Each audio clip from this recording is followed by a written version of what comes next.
عليكم ورحمة الله وبركاته.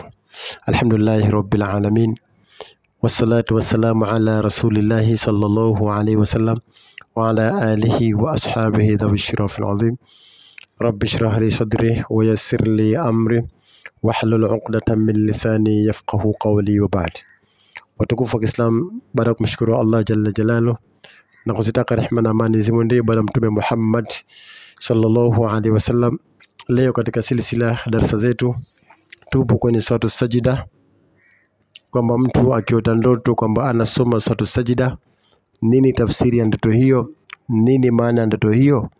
Inshallah khairi nitakueleza hapa tafsiri ambayo anayoipata mtu anayeota ndoto kwamba anasoma suratu Sajida. Asema wa mar'a ka'annahu yaqra'u suratu Sajida mata fi siddatihi wa sara min alfaizina inda Allah. Anasema mwandishi, wa mar'a ka'annahu yaqra'u suratu Sajida, mtu atakayeota ndoto kwamba anasoma suratu Sajida, maana yake mata fi siddatihi, mtu huyo atakufa akiwa yupo katika sida. Lakini sio hilo tu, wasara min alfaizina inda Allah, na mtu huyo atakuwa ni mwenye kufaulu mbele ya Allah. Kwa ukiota ndoto kwamba unaota unasoma suratu Sajida, maana yake ni mbili. Maana ya kwanza kwamba mata fi siddati, mtu huyo atakufa hali ya kuwa kasujudu chini.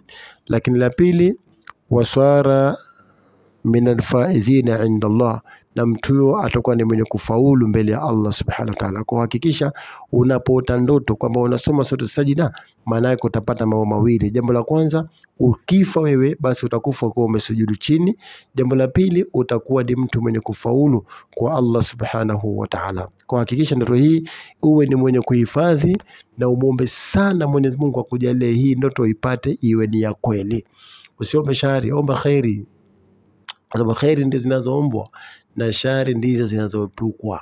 Sasa wewe usikimbilie shari ukaiacha khairi, isipokuwa ikimbilie khairi iache shari. Kwa ukiota ndoto kama unasoma suratu Sajida, maana yake utakufa wewe hali ya kuwa katika sida, lakini pia utakuwa ni katika watu wenye kufaulu mbele ya Allah subhanahu wa ta'ala. Kwa hakikisha unafuatilia vipindi hivi mwanzo mwisho ili upate faida kubwa kama hizi kwa uwezo wa nani? Wa Allah subhanahu wa ta'ala. Tukutane katika vipindi vinavyokuja mbele. Wassalamu alaikum wa rahmatullahi